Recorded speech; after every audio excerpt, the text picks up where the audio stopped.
Can I introduce Antony Froggatt, Senior Research Fellow in the Energy and Environment and Resource Department at Chatham House, Honorary Research Fellow at Exeter University.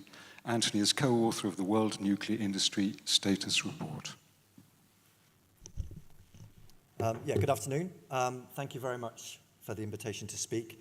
What I was asked to do is look a bit on what's happened in relation to Euratom and Brexatom, which is a term I like to use in relation to the leaving of the atomic energy community.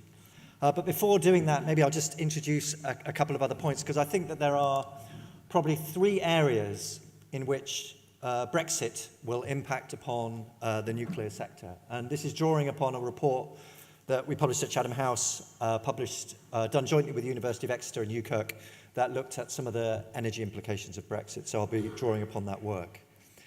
But I think it's, in terms of the non-energy specific issues, Andrew mentioned areas around energy efficiency and equipment standards. But I think there's other key areas in relation to tariffs. So if we're no longer part of the single market, then it's possible we'll have to pay tariffs. The trade average weighted average for non-agricultural products in 2014 was 2.3%. Doesn't sound a lot, but if you start moving equipment backwards and forwards, adding on bits and pieces, it's called pancaking, then the tariff may become quite significant. There are, of course, key issues around non-tariff barriers. So if we start having customs checks, there's talks about how many hundreds of acres of car parks you will need in Calais in order to check through the lorries as they come into the UK. This will add significant costs to the whole trading business. There is important issues about skilled and semi-skilled workers. I was at a presentation given by EDF, and they were talking about Hinkley, and they said there aren't enough steel fitters in the UK to do Hinkley. So they are extremely concerned that it will be more difficult and, i.e., more expensive to be able to access the skilled workers that they need. And then an issue around currency exchange. So the value of the pound has fallen against the euro. According to EDF, the construction price of Hinkley was 18 billion in 2015. And at the time, they said more than 60% of the project by value would be spent in the UK. That also means then that 40% is imported. If you have a roughly 15% devaluation of the pound, that adds 1 billion to the price of Hinkley, £1 billion. So we can see that there are a broad spectrum of areas that are not energy specific that will affect the energy sector going forward. And then just in terms of energy market issues that I would suggest will affect the nuclear industry. Firstly, it's quite interesting, it's worth noting the extent to which BEIS, the Department for Business, Energy and Industrial Strategy, anticipates the UK will become dependent on electricity imports. So currently, 2016, we import around 20 terawatt hours of electricity. In the mid-2020s, they anticipate this is going to be 80 terawatt hours. So the third largest source behind renewables and gas will be electricity imports. May or may not be done, but that's the suggested plan. And what this means is that we will become more, or the plan prior to Brexit was that we would become more connected to the continental market. GB would become more connected to the continental market. And it's not only the connections, it's the degree in which the electricity markets will become harmonized. And there's a program called market coupling, whereby it would be possible to move electricity as easily from France to the UK as it would be from Birmingham to London. So it would be a fully synchronized system. This is important because as we have more variable renewables on the grid, we need a more flexible grid.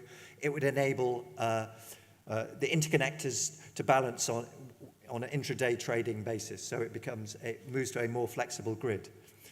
The issue around that, though, of course, is will the UK be allowed to do that as we move forward in terms of Brexit? There are clear examples such as Switzerland, which has an intricate relationship with the European market. As of January this year, it was no longer allowed to do intraday trading on electricity because it didn't conform to the European standards. So we know that there are key questions for us in terms of market coupling and the extent to which the UK will remain part of and integral to the internal energy market. The other issue it's just worth mentioning is state aid. So this was mentioned earlier on today, that Hinkley received state aid. It's not the first example. So in 2004, British Energy was restructured, and that was approved by the European Commission. In 2006, the transfer of nuclear assets from British Nuclear Fuels to the Nuclear Decommissioning Authority was also granted. So what we've seen is that in 3 important cases, the UK government has applied for state aid and it was given approval. So on the one hand, you might see that the Commission isn't a significant block on the nuclear industry, and I would argue that in terms of the generosity of the British government, in terms of taxpayers' money and consumer bills, the state aid issue hasn't really restricted their proposals. But one final point it's worth mentioning on state aid is that if we want to remain fully connected to the internal energy market, then the state aid rules are likely to apply. So we have countries like Norway, Switzerland, and those of the energy community, all of which have to still comply to state aid rules with varying degrees of enforcement. And it's also just worth mentioning the European Council guidelines for the Brexit negotiations. They noted that any free trade agreement, and then I'll quote, it said, must ensure a level playing field in terms of competition and state aid, and must encompass safeguards against unfair competitive advantages, including in areas social, fiscal, and environmental dumping. So the idea that in the future we'll be exempt from state aid rules, I think is highly unlikely. And so to come to Brexatom. So for those that don't know it, the Euratom Treaty 1957 was one of the 3 founding treaties of the European Union. It has remained largely unreformed and stands as a separate legal entity to the Treaty of the European Union. As such, there was questions at the beginning of the discussions, or post-referendum, because I don't think Euratom was really mentioned in the referendum at all, about whether or not we would also have to leave Euratom. And the government made this clear in both the withdrawal bill of February 2007 and also the white paper, and in the letter that they sent to the European Council, that we would be leaving the EU. Would be leaving the Euratom Treaty.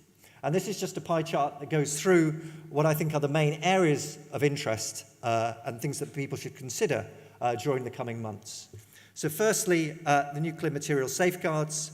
As people know, the UK is a nuclear weapons state. It has agreement under the International Atomic Energy Agency to allow inspections to ensure that material that is nominally civil isn't transferred to military purposes. In 1976, a trilateral agreement was signed between Euratom, the IAEA and the UK for sharing responsibility for the non-proliferation of nuclear materials. And the Commission fulfills this by undertaking physical inspections at the nuclear facilities. The IAEA has also progressively reduced its presence during inspections by, quote, relying more on the complementary results of the Euratom inspections. So Euratom Euratom Safeguards Agency oversees the non-proliferation inspections within the UK. Due to the size and number of UK nuclear facilities, 1/3 of the total safeguards undertaken in the EU are undertaken within the UK. So it's a significant amount of work for the Euratom inspectors. So therefore, without Euratom's involvement, inspections would need to be undertaken either by the UK's Office of Nuclear Regulation and/or a new agency, or via a new agreement with the International Atomic Energy Agency. All of these would require additional budgets, so we may not be getting the 250 or 350 million per week back from the government. But the important issue here is how quickly this can be undertaken. And if it's not undertaken by the time we leave in April 2019, then the UK will become a rogue nuclear state. The next issue is around research and development. So the Euratom has its own research and development programme, separate from the framework programme for the rest of the EU. And in 2013, the Parliament agreed a budget of 1.6 billion for the period 2014 to 2018, and an additional 2.5 billion for the fusion research facility in France. Nuclear fusion receives the majority of the Euratom funding, both in terms of the Joint European Torus, which is based in Oxfordshire, and the ITR, the French reactor. And the UK currently contributes around 60 million per year for the operation of the Joint European Torus, so the Oxfordshire facility. So the key question is that budget runs out in 2018. The process has just begun in the European Parliament to renew this. Will the EU be willing to renew this during the Brexit negotiations? Is a key question that is facing the government. The next issue relates to the supply agency. So there's another facility or agency called the Euratom Supply Agency, which oversees the supply of nuclear material and has, and I quote again, exclusive right to conclude contracts relating to the supply of ores, source materials and special fissile material coming from the community or from outside it. In other words, Euratom owns all nuclear material based in the UK and across the whole of Europe. So going forward, we will have to reflag this as British.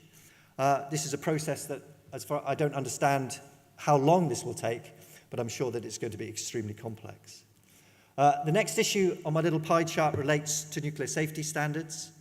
The EU, through Euratom, is responsible for setting nuclear safety standards for operating reactors, for nuclear waste management strategies, for health and safety and environmental protection.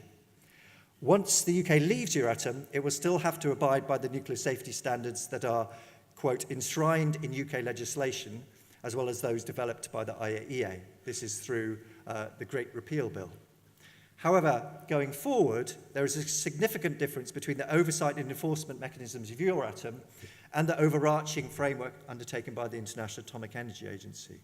The IAEA's Convention on Nuclear Safety produces international benchmarks which states would subscribe to. As part of this, the states are required to submit reports and subject these to peer review. However, in contrast, the Euratom regime, the IAEA Convention provides no sanctions for non-compliance, and until now, the International Convention has, quote, been supplemented by EU legislation. So we're relying on the EU legislation to implement international agreements. So to compensate for this, I would argue that we need to undertake there needs to be either enhanced work on a regional basis, or we need to undertake more measures on the domestic level to increase transparency on nuclear safety standards. And then my final 2 points on international agreements. So the civil nuclear business in the UK benefits from the supply of nuclear materials and equipment from a number of different countries, both inside the EU and outside the EU. When the UK exits Euratom, if it hasn't replaced these agreements, then the movement of material will stop. However, it's not possible for them to replace these nuclear agreements until they've got a number of measures put in place, such as the safeguards agencies. So we see here we have a clear sequencing problem, that we have a 2-year timetable, but yet we have to sort out non-proliferation before we can sign any contracts for the supply of new nuclear material. So it just seems impossible to imagine that this can be completed within 2 years. And the important difference is that there is no World Trade Organization to fall back on. If these agreements haven't been agreed, then the trade has to stop. And then the final point that's just worth mentioning is that the UK has been an active supporter of nuclear power within the EU. For example, it hosted an informal ministerial in March 2013 to encourage other countries to go down the nuclear route. As Euratom, the Trade Association for the European Nuclear Industry, noted, the UK's departure will tilt the balance in favour of anti-nuclear countries in the EU, as the ratio is currently 14 pro-nuclear member states and 14 anti-nuclear member states. So we will start to see a potential shift within the EU institutions on nuclear power as we go forward. Thank you very much.